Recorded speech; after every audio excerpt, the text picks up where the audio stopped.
Audience आपसे कुछ questions पूछे, मेरे माइंड में एक क्वेश्चन आ रहा है, आईएएस में कितने लोग हैं जो हर साल उसके लिए अपीयर करते हैं? 5 से 6 लाख के आसपास। और सीट्स कितनी है? 1000 अप्रोक्सीमेटली। तो जिनका हो जाता है उनके बारे में तो सब बात करते हैं, जिनका नहीं होता है, जिन्होंने पूरी जान लगाई और जिनका नहीं हुआ, उनका क्या होता है? उनके रिश्तेदार उनकी चिंता करते हैं। वो भी उनकी चिंता करते हैं। मैं आ रहा हूं, मैं आपको क्वेश्चन बता रहा हूं। ये पॉइंट इंटरेस्टिंग है, मैं समझना चाहूंगा कैसे। मैं बता रहा हूं। हाँ। मैं दोनों मुद्दों पे बता रहा हूं। हम सब हारने से डरते हैं और मजेदार बात है कि वो डर हमारी हार की वजह बनता है। 98% केसेस में हारने से क्यों डरते हैं? क्योंकि हम जानते हैं अगर हम हारेंगे तो जो पीछे 3 लोग बैठे हैं ना, रिश्तेदार, रिलेटिव्स और फ्रेंड, वो जीने नहीं देंगे। आप जब भी आईएएस की तैयारी करें, पहला अटेम्प्ट आपका सीरियस अटेम्प्ट होना चाहिए। आपने तैयारी किया, बेसिक्स तैयार किए, आपने एडवांस कोर्स तैयार किया, आपने कम से कम मेंस के 1000 आंसर्स लिखे हैं और मिनिमम 10,000 प्रीलिम्स के क्वेश्चंस आप सॉल्व कर चुके हैं। तब आप एग्जाम देने जाइए, सिर्फ एक अटेम्प्ट दीजिए। जिसने भी पहला अटेम्प्ट सीरियस दिया उसको दोबारा तैयारी नहीं करनी पड़ती, रिवीजन करना पड़ता है। भाई आप देखो ना, जितने सारे सेलेक्ट लड़के होते हैं उसमें बहुत सारे नौकरी कर रहे होते हैं, जॉब कर रहे होते हैं। कुछ लोग मुझसे पूछते हैं सर जॉब करते वक्त तैयारी हो सकती है? नहीं, जॉब करते वक्त तैयारी तो नहीं हो सकती, जॉब करते वक्त रिवीजन हो सकता है। 3 hours per day, 4 hours per day. तो मेरी एडवाइस ये है, क्योंकि ये एक बहुत रिस्की खेल है ये। मैं खुद ही बाहर हुआ और फिर मैं कितने लोगों को देखता हूं जो 5-5, 6-6 अटेम्प्ट के बाद बाहर होते हैं।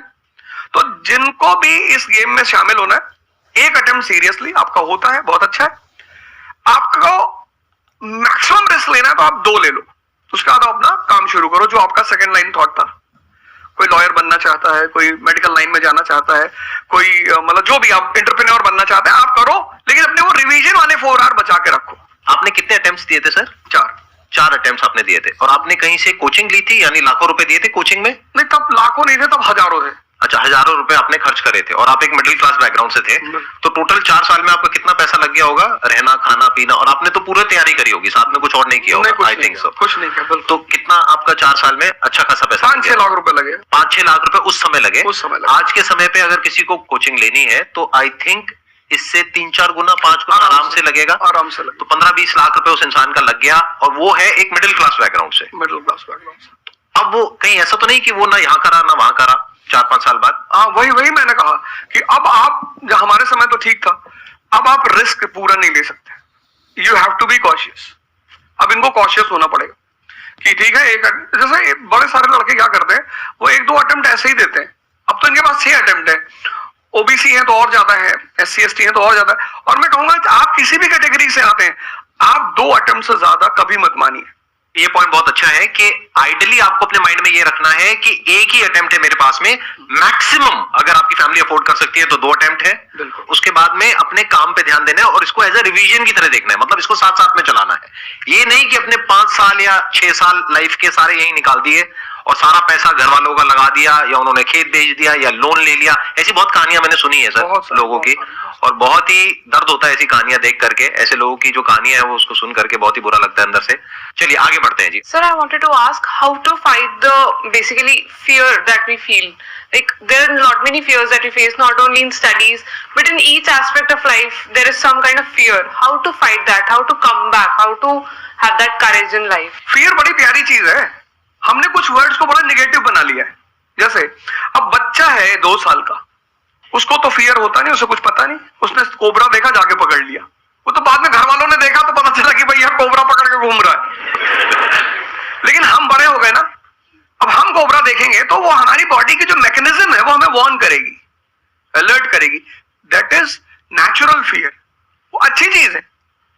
जिस चीज की आप बात कर रहे हो वो फियर नहीं है, वो ओवर थिंकिंग है। आज का जो युवा है वो फियर से परेशान नहीं है, वो ओवर थिंकिंग से परेशान है। अब ये ओवर थिंकिंग क्यों है, उस फैक्टर पे आते हैं। ओवर थिंकिंग की वजह क्या है? ओवर थिंकिंग की वजह यह है कि आज का समाज इतना एक्सपैंड कर चुका है। You are outside your house, तुमको तुम्हारी दोस्त मिल गई कि मैं कल लंदन से आई, क्या लाइफ है लंदन में यार, और मैं तो ये कर रही वो कर रही। आपको लगा हम ही पागल है यार, आईएएस की तैयारी कर। फिर शाम को किसी फ्रेंड का फोन आ गया कि मैं तो अब ऑस्ट्रेलिया जा रही हूं, मैं तो वहीं सेटल हो जाऊंगी। 90s में हमारे पास इतने स्कोप नहीं थे। हमारी जो लाइफ थी वहां ओवर थिंकिंग इसलिए नहीं थी, आपने भी सर देखा होगा, क्योंकि हमारे पास इतने स्कोप नहीं थे। आज तुम्हारी जनरेशन में यू हैव मल्टीपल फील्ड्स, मतलब इतने सारे फील्ड्स ओपन है। तो जब तुम घूम के चारों तरफ देखते हो और तुम देखते हो कि तुम्हारे ही साथ के लोग बड़ी सारी फील्ड में एक्सेल कर रहे हैं, काम कर रहे हैं, अर्न कर रहे हैं, तो तुम्हारा दिमाग भागना शुरू करता है। फिर क्या होता है, हमारे पेरेंट्स हमसे ज्यादा ओवर थिंकिंग करते हैं, क्योंकि बड़े हमको लेकर कॉशियस होते हैं। एक हमने ओवर थिंकिंग की, हम अपने संभाल लें किसी तरह। हम घर के अंदर गए, मम्मी रो रही है कि वो निशा मिली थी, 20 लाख का पैकेज है उसका। दूसरा प्रेशर तुम्हारे ऊपर आ गया। ये जो प्रेशर हम मल्टीपल फेस करते हैं, तो एक तुम्हारा प्रेशर, एक माँ बाप का प्रेशर। पता लगा बुआ जी ने रात में फोन कर दिया, क्या कर रही हो जी? तुम सारे लोग प्रेशर से लड़ रहे हो इस वक्त, मल्टीपल फ्रंट पे। ये कोई फियर हुआ नहीं है। ये प्रेशर दूर कैसे होगा, इस पे थोड़ी सी बात कर ले। जहां इंटरनल ताकत है वहां कॉन्फिडेंस है। आज का युवा क्या कर रहा है, बादाम का तेल लगा रहा है, बादाम की क्रीम लगा रहा है, बादाम का साबुन लगा रहा है, खा रहा गुटखा।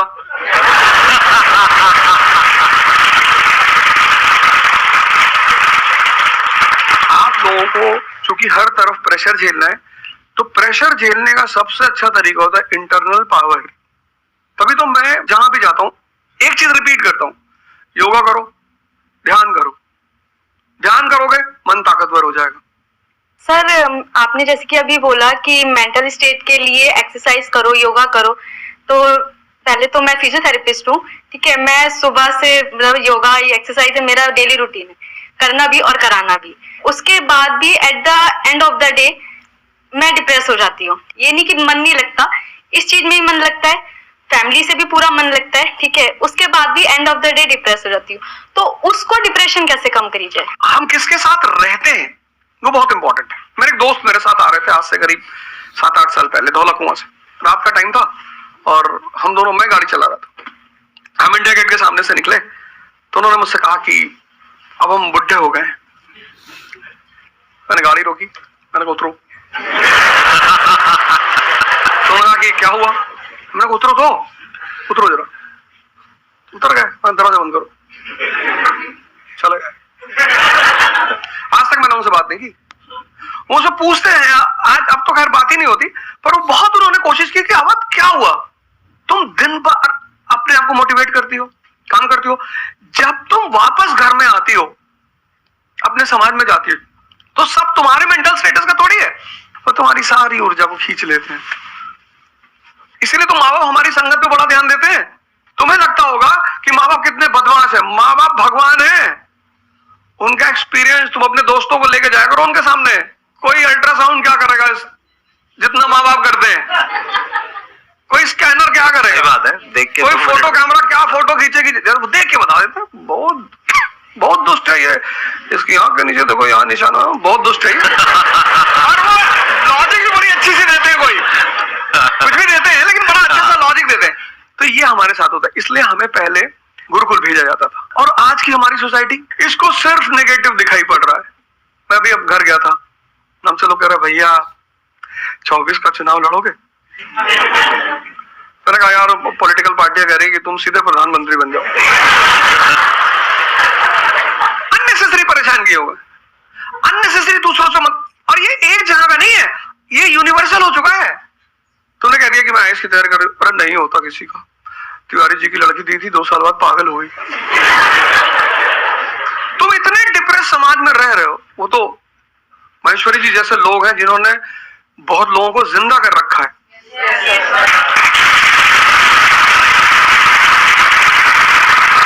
जब कोई सहारा नहीं होता, आपने टाइप किया संदीप महेश्वरी, एक वीडियो आ गया, आप रिलैक्स हो गए। जब आप इन्हें सुनते हो तो आपका टेम्परेचर हाई होता है। तो एक ही आदमी को आप सुनते हो ना जिससे टेम्परेचर हाई हुआ, हमको सुन लिया कुछ ज्यादा ही हाई हो गया। लेकिन 2 लोगों को छोड़ दो, 3 लोगों को छोड़ दो, 4 लोगों को, ऐसे 10-12 लोग हिंदुस्तान में है, पॉपुलेशन 1 बिलियन 50 करोड़। तो तुम 10 लोगों को सुनो और बाकी जो तुम्हारे साथ 500 जुड़े हैं वो तुम्हें तो नीचे ले आ रहे हैं।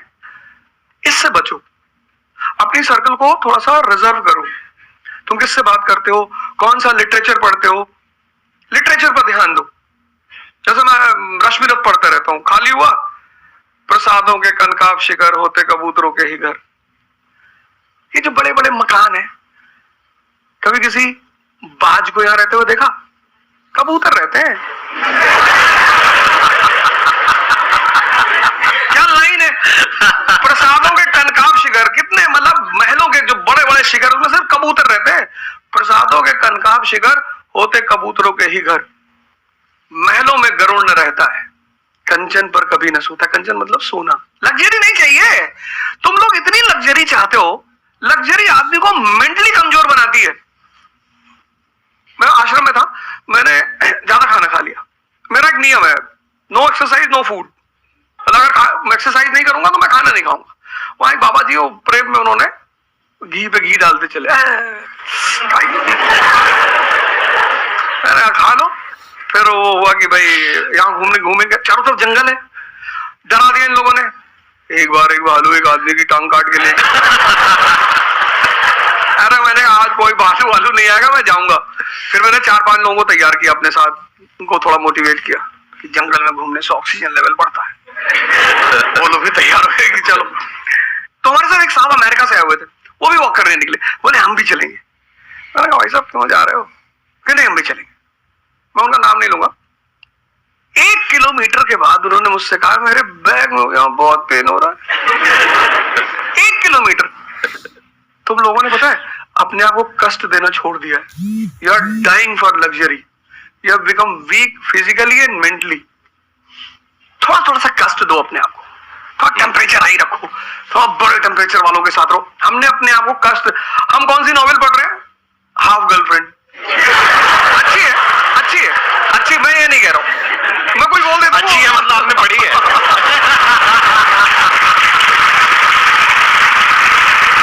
कोई पकड़ निकाल लेगा, कोई वो क्लिपिंग निकाल लेगा, ओ गाली दे रहे थे। नहीं, आपने बहुत सारी गलतियां कर दी आपकी जनरेशन ने, अपने को कष्ट देना छोड़ दिया। आप पढ़िए बड़े बड़े लोग, अंबेडकर को पढ़ो, उनका जीवन संघर्षों का, प्रभु राम का जीवन पढ़ो। ये सब संघर्ष, ये सब लोग हैं जिन्होंने जीवन में लड़ाइयां लड़ी हैं। आपने उनको साइडलाइन कर दिया।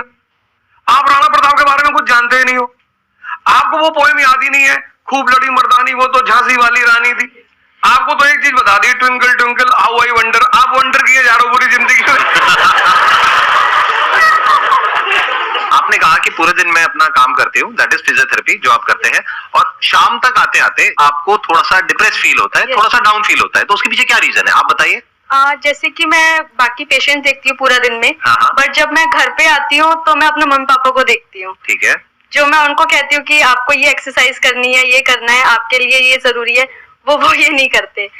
तो फिर वो मुझे डिप्रेस होता है कि मैं जब सबको सही करती हूँ और मैं अपने घर में ही सही नहीं कर पा रही। आप सबको सही नहीं करते हो, आप उन लोगों को सही करते हो जो आपके पास आते हैं। हाँ, एग्जैक्टली। तो अगर आपके पेरेंट्स सही नहीं होना चाहते हैं तो उनको कौन सही करेगा? बेसिकली हमारी प्रॉब्लम क्या है कि जो नहीं करना चाहता उसको भी करवाना चाहते हैं। Exactly. फॉर एग्जाम्पल आप में से यहाँ पे कुछ लोग बैठे हैं और बैठे हैं जो कहते हैं कि भाई आप कुछ भी बोल दो, हम तो जैसे थे वैसे ही रहेंगे, उखाड़ दो जो उखाड़ सकते हो, आप अकेले आ जाओ, आप साथ में ओझा सर को ले आओ, आप 10 को ले आओ, हम तो नहीं बदलने वाले। उनका कोई कुछ कर सकता है? समझ गए? तो यहाँ पे किसका एक्चुअल में किसकी लाइफ बदलने वाली है? यहाँ पर हो सकता है कुछ साल बाद आप ही में से कोई यहाँ पर बैठा होगा, बट वो इंसान कौन होगा? जो खुद अंदर से बदलना चाहता है ना। Yes sir, thank you sir. Please have a seat. मेरा संदीप सर से ये क्वेश्चन है कि जैसे हम लोग जब आपकी वीडियोस देखते हैं तो हम लोग मोटिवेटेड हो जाते हैं कि हम लोगों को गवर्नमेंट से या फिर इन सब फील्ड्स में छोड़ के अपना कुछ स्टार्ट करना चाहिए जिससे देश में एंटरप्रेन्योर्स या फिर जॉब्स बढ़े। फिर हम लोग देखते हैं आप लोगों को कि भाई यूपीएससी में एक ऐसी पावर होती है जो हम करना चाहते हैं वहां पे हमको डायरेक्ट पावर मिलती है। जैसे कि मैं अगर एजुकेशन के फील्ड में कुछ अच्छा करना चाहती हूँ तो मेरे पास डायरेक्ट पावर होती है कि हम लोग वहां से कर सकते हैं। तो मैं ऐसा, मेरे पास ये क्वेश्चन फिर मतलब दोनों में कॉन्ट्रडिक्शन चलता रहता है। ना कॉन्ट्रडिक्शन नहीं चलना है, इसे कॉन्ट्रडिक्शन नहीं कहते, इसे कंफ्यूजन कहते हैं। मतलब एक गोल होता है ना, या फिर एक मतलब हमारे पास एक टारगेट होता है कि हम ये काम करने के लिए यूपीएससी में जा रहे हैं। नहीं, सरकार जो कहेगी वो करना है। हाँ, I was about to say that. आपका क्या गोल है? आप क्यों कर रहे? आपने क्या थोड़ी है, आपकी पार्टी का मैनिफेस्टो थोड़ी है, घोषणा पत्र। आप एक राजपत्रित अधिकारी हैं, गैजेटेड ऑफिसर, मिनिस्टर होगा, फोन मिलेगा, मैडम जी हाँ ये कस्तूरबा गांधी प्लान में अभी तक कितना काम हुआ जी sir, I give the review in the evening sir, okay thank you, ठीक है मैडम बाय, खत्म। सो आपका कहने का मतलब है कि जो सिविल सर्वेंट बनते हैं या आईएएस ऑफिसर बनते हैं उनके पास कोई पावर नहीं होती? पावर होती है जब तक जनता अपनी पावर नहीं समझती। आज की डेट में इस देश में पावरफुल कौन है? जनता, we the people of India solemnly resolve. Yes sir. ये जनता बेचारी पावर जानती है तो डीएम का ऑफिस में चले जाते, हुजूर इसको बेचारे को बताए, नेता देखा, मेंबर ऑफ पार्लियामेंट देखा, क्या पैर छू लिए, तेरे फूफा है? नहीं भैया नहीं भैया वो सांसद जी है, सांसद जी है तो क्यों पैर छू रहा है? तो पावर इस असलियत में इस देश की जनता के पास है, क्योंकि वो जानती नहीं है इसलिए तुमको इनके पास इनको काम करने का अधिकार है। ये है the right to work, the right to implement. लेकिन चूंकि जनता अपने अधिकार को नहीं जानती तो तुम्हें दूर से दिखाई पड़ता है कि आप बेटा कंफ्यूजन से बाहर आओ, ठीक है, और ग्लैमर मत देखो। आप बेसिकली पावर नहीं देख रहे हो, आप ग्लैमर देख रहे हो। आपको जो करना है उसको डिसाइड कर लो आप, और उस रास्ते पे आगे बढ़ो कि आप कल किसी भी फील्ड के मुकेश अंबानी बन जाओ, अडानी बन जाओ, वॉरेन बफेट बन जाओ, बिल गेट्स बन जाओ, इस रास्ते पे जाओ। Thank you sir. मैं यहाँ पे थोड़ा सा ऐड करता हूँ कि जो आपने बोला ना कि ये कॉन्ट्रडिक्शन है, सबसे पहले तो जो सर ने बोला कि ये कोई कॉन्ट्रडिक्शन नहीं है, ये कंफ्यूजन है, बिल्कुल सही बात है। अब कंफ्यूजन क्या है, उसकी जड़ क्या है? आप क्या कर रहे हो, आप बस हम लोगों की बातें सुन रहे हो। यहां से मैंने कुछ बोला, इन्होंने कुछ बोला, दोनों अलग अलग स्टैंड पॉइंट है। मतलब इस दुनिया में आर्ट्स भी है, साइंस भी है, कॉमर्स भी है। अब आप कहोगे अब इन तीनों में कॉन्ट्रडिक्शन है, अरे कॉन्ट्रडिक्शन नहीं है, अलग अलग लोगों के लिए अलग अलग स्ट्रीम्स है, डिपेंड्स अपॉन कि आपकी प्रेफरेंस क्या है, आपकी प्रायोरिटीज क्या है। तो आपको तीन चीजें देखनी पड़ेगी, एक अपना अपॉन के आपकी प्रेफरेंस क्या है, आपकी प्रायोरिटीज क्या है। तो आपको तीन चीजें देखनी पड़ेगी, एक अपना पास्ट, अपना प्रेजेंट और अपना फ्यूचर। कि पास्ट में आपने कैसा परफॉर्म किया है। अगर आप पढ़ाई में बहुत अच्छे रहे हो तो आपको क्लियर नजर आएगा कि अच्छा मुझे पढ़ाई से रिलेटेड कुछ करना है, तो वहां से रास्ता क्लियर हो जाता है। बट अगर आपके दिमाग में 24 घंटे बिजनेस आइडियाज घूमते रहते हैं, जहां भी जाते हो वहां पे गोलगप्पे खा रहे होते हो, आपके दिमाग में चल रहा होता है अबे इतने पैसे ले लिए, उसमें से इतने का गोलगप्पा, इतने का पानी है, पानी तो इतना फ्री होता है, मेरे से लिया 20 रुपए, ये तो 5 रुपए का काम है, तो 15 रुपए इसके पास में गए, कितने लोगों ने एक दिन में खा लिए, इतने पैसे कमा लिए, व्हाटएवर। अगर इस तरह का आपका माइंडसेट है तो वहां पे एंटरप्रेन्योरशिप, स्टार्टअप, इन सब चीजों का बेनिफिट है। तो हर रास्ता हर एक के लिए नहीं होता है। तो ये आपको कैसे समझ आएगा? अपने पास्ट को देख करके। दूसरा, अपने प्रेजेंट को देखो कि आपके पास में क्या रिसोर्सेज हैं। सोचने से क्या होता है, आपको ये भी तो देखना पड़ेगा आपके पास में क्या रिसोर्सेज है, उसके बेस पर आप सोच सकते हो ना। कल को आप कहो कि मैं एक ऐसी एक टेलीकॉम कंपनी लॉन्च करूंगी जो कि जियो को कंपटीशन देगी, ठीक है, सोच लो। कुछ नहीं होगा। क्या है पीछे, बैकग्राउंड क्या है, आपके पास में क्या रिसोर्सेज है, Nothing. How are you going to compete. तो आप फालतू में कुछ भी सोच रहे हो ना। तो यहाँ पे कॉन्ट्रडिक्शन क्या है, कंफ्यूजन क्या है? कुछ भी नहीं। तो जब आपके रिसोर्सेज ही आपको अलाउ नहीं कर रहे वो करने के लिए, तो सोच क्यों रहे हो? तीसरा, फ्यूचर में आप अपने लिए कैसी लाइफ चाहते हो? जैसे सर ने कहा कि पावर नहीं मिलती है वहां पे सर्व करना होता है। इस गलतफहमी से बाहर आ जाओगे, वहां पे पावर मिल जाएगी। पावर तो पूरी की पूरी एक हिरार्की है, जिस हिरार्की में टॉप पर पब्लिक बैठी है एक्चुअल में, वो हमें पता ही नहीं है। हमारे हाथ में पावर है, किसको वोट करना है, किसको पावर में लेकर के आना है, फिर उनकी पावर के अकॉर्डिंग आगे पावर का डिस्ट्रीब्यूशन होता है, पॉलिसीज का डिस्ट्रीब्यूशन होता है, फिर उसको इंप्लीमेंट करना होता है। तो आपको देखना है कि आपको एग्जैक्टली लाइफ में चाहिए क्या है। कि अगर आपका माइंड है बहुत ज्यादा क्रिएटिव, कि आपको हमेशा दिमाग में आइडियाज घूमते रहते हैं कि कुछ अजीब करना है, कुछ अलग करना है, ये करना है, वो करना है, तो फिर वो रास्ता आपके लिए नहीं है। क्योंकि वहां पे आपके पास में पावर नहीं है, रिस्पॉन्सिबिलिटी है। But once you go in the entrepreneurship space, वहां पे रिस्पॉन्सिबिलिटी नहीं है, वहां पे पावर है, Creativity. Power to create. अब आपको देखना है कि एट द एज ऑफ 42, 48 आप किसके जैसा बनना चाहते हो। अगर एक टीचर बनना चाहते हो तो ये रास्ता है। उसके अलावा जिन्होंने यूपीएससी को क्रैक किया है उन लोगों का आप लाइफस्टाइल देख सकते हो। वैसे बनना चाहते हो, बहुत बढ़िया। मेरे जैसा बनना चाहते हो, बहुत बढ़िया। किसी और के जैसा बनना चाहते हो, बहुत बढ़िया। बट किस बेस पर? अपनी पर्सनालिटी को देखो ना, क्या लाइन हो रहा है। सर एक्चुअली आपका सेशन देख के मैं पब्लिक स्पीकिंग सीख रहा हूँ, तो कॉन्फिडेंस बढ़ाने के लिए जो आसपास के स्कूल है ना, स्कूल क्लासेस जो है उनके पास मैं जाता हूँ बच्चों को थोड़ा सा ये करने के लिए। तो मैं जाके वहाँ पे रश्मि रथी सुनाता हूँ, मेरे को आती है थोड़ी थोड़ी, तो मैं वो सुनाता हूँ। छत्रपति शिवाजी महाराज के बारे में सुनाता हूँ। तो उन बच्चों का मैंने थोड़ा नोटिस किया, तो वो क्या कह रहे थे मुझे कि सर जो टीचर है अभी जो सिखा रहे, वो बस सब्जेक्ट के बारे में बताते हैं और बोरिंग तरीके से सिखाते हैं, ना कोई एक्स्ट्रा कुछ एक्टिविटी नहीं करवाते, कुछ नहीं करवाते। और जब ऐसा कोई एडिशनल गेस्ट आता है जो कुछ एडिशनल सिखाता है तो उनका माइंडसेट थोड़ा चेंज होता है कि सामने वाले टीचर से भी वो वही एक्सपेक्ट करते हैं। तो मुझे कभी कभी लगने लगा है कि मैं जाके गलत कर रहा हूँ या वो टीचर का वो स्टूडेंट का देखने का नजरिया बदल रहा है, तो वो वही से वो एक्सपेक्ट कर रहे हैं और उनका मन वहीं पे नहीं लग रहा है वो सब्जेक्ट में। तो अभी मैं क्या काम करने के दो तरीके हैं। एक, आपको काम करना ही है, कोई ऑप्शन नहीं है। एक है आप किसी भी कीमत पे काम करना चाहते हो। जैसे मैं किसी भी कीमत पर पढ़ाना चाहता ही हूं। इसने मुझे इज्जत दिया, सम्मान दिया, प्रेम दिया। मैं एक शादी में गया था 2 दिन पहले, लोग दूल्हे को छोड़ के मेरे पास आ गए। दूसरा बेचारा स्टेशन में क्या किया, हमसे मैसेज किया, तुम यहां से चले जाओ। हेलो, उनके भाई ने मुझे मैसेज किया, बड़े भाई ने कहा, वो यार तुम यहां से जाओ, शादी नहीं हो रही है। मतलब वो द्वार चार वगैरह सारा प्रोग्राम था, वो सब बाहर हो जा सर। तो हमारा जो देश का शिक्षक है उसके मन में कोई मोटिवेशन नहीं है कि वो क्यों पढ़ाए। जैसे हमारे घर मामा आए, हमारे उनके आने पे हम बड़े खुश होते थे कि मामा आए। क्यों? क्योंकि हमें पता था कि जब जाएंगे तो पैसा देके जाएंगे। इस देश के शिक्षक को, सरकार को कुछ ऐसा करना चाहिए कि उसके मन में एक मोटिवेशन हो कि 6 बजे का स्कूल है, वो सुबह 4 बजे पहुंच जाए। कुछ ना करे इस देश की सरकार, सिर्फ उनको वीआईपी का दर्जा दे दे। फिर आप देखना, पैसा तो कौन नहीं कमा रहा है, शिक्षक सम्मान चाहता है। तो मैं अपने टीचरों से पुराने मिलता हूं, तो जैसे कहीं मिल गए वो सड़क पे, मैं खड़ा हो गया, अरे रोक दिया सब, हाँ सर, अब पैर चले, तुरंत सीना उना चौड़ा कर लेते हैं कि हमारा बच्चा है जी। शिक्षक एक दुनिया की ऐसी लॉबी है जिसको सम्मान चाहिए। आप लोग कहीं भी अपने पुराने टीचरों को मिला करो, ठीक है, हो सकता है उन्होंने आपको कभी मारा हो, डांटा हो, कुछ बोला हो, लेकिन अब आप उनको थोड़ा सम्मान दे दिया करो, उससे बड़ा उन्हें फील होगा। हमारे देश के शिक्षकों के पास इनर मोटिवेशन की कमी है। कुछ लोग हैं जो इंडिविजुअल मोटिवेटेड रहते हैं, वो करते हैं कई सारे टीचर, लेकिन वो इंडिविजुअल, कुछ लोग होते हैं जिनको अपने धर्म का एहसास होता है, उनके लिए वो ड्यूटी नहीं होती, वो धर्म है उनका।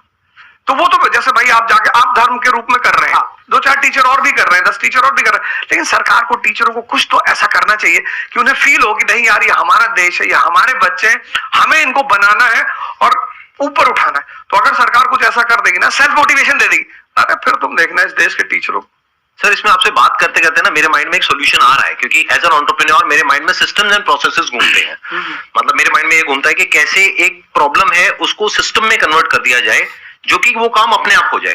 क्योंकि ऐसे बहुत ही कम टीचर्स होंगे जो अंदर से मोटिवेटेड होंगे। तो ये थ्योरेटिकली तो बड़ा अच्छा लग रहा है सुनने में, बट हजारों में कोई एक आध होगा। बिल्कुल बिल्कुल। तो अब मेरा स्टैंड पॉइंट क्या है कि क्या हो अगर जैसे हम ई-कॉमर्स वेबसाइट्स पे जाते हैं, वहां पे प्रोडक्ट के रिव्यूज होते हैं। रिव्यू कौन देता है? जो कस्टमर है। तो टीचर का रिव्यू कौन दे सकता है? जो बाहर बैठे है उस कमरे से वो, या जो कमरे के अंदर बैठे? तो अगर कुछ ऐसा सिस्टम हो जाए, एक ऐसा प्लेटफॉर्म बन जाए गवर्नमेंट का जहां पे सारे टीचर्स लिस्टेड हो और based upon the number of reviews and the quality of reviews उनको रिवॉर्ड दिया जाए। अच्छा, वो ऑटोमेटिकली, ये मतलब जो नंबर 1 पे आया उसकी सैलरी डबल, कि अगर उसकी 50,000 है तो बहुत अच्छा और जिसके इतने रिव्यूज आए, यानी जिसके 4 स्टार या उससे ऊपर आए, उनकी सैलरी सीधा डबल हो गई। तो फिर देखो क्या मजा आता है। फिर हिस्ट्री पढ़ाने का जो स्टाइल है ना, वो सारे टीचर्स आएंगे अवध ओझा सर के चैनल पर और आकर के सीखेंगे भाई क्या कहानी है ये, ऐसे कैसे पढ़ाए कि बच्चे दीवाने हो जाए, और फिर अपने आप को अपग्रेड करेंगे। नहीं तो अपग्रेड करने की मोटिवेशन कहाँ है? जैसे एक एंटरप्रेन्योर होता है, उसके पास में तो मोटिवेशन होती है कि अगर मैंने अपने जो भी प्रोडक्ट है, सर्विस है या काम है, उसको अपग्रेड किया तो करते ही मेरे को इमीडिएट रिवॉर्ड मिलेगा। जैसे सेल्स टीम में अगर आप कहीं पर काम करते हो, कितने लोग सेल्स डिपार्टमेंट में है, अलग अलग कंपनी में जो जॉब कर रहे हैं, तो सेल्स में इंसेंटिव का एक सिस्टम होता है। तो वहां पर क्लियर पता होता है कि मैंने ये टारगेट अचीव किया तो ये है। तो एक क्लियर कट टारगेट होना चाहिए which is measurable, not theoretical but actual, objective not subjective. कि ऑब्जेक्टिव एक टारगेट होना चाहिए in terms of numbers which can be calculated, and a transparent system जहां पे स्टूडेंट्स वोट करेंगे और जो टीचर्स जीतेंगे पूरे इंडिया लेवल पे या स्टेट लेवल पे, उनको बुला करके जो हमारे देश के प्रेसिडेंट है या प्राइम मिनिस्टर है, वो आकर के रिवॉर्ड देंगे। Yes sir. Thank you so much sir, आने के लिए यहाँ पर दिल से धन्यवाद। मुझे बड़ा अच्छा लगा आपसे बात करके। मुझे बहुत अच्छा लगा यहाँ।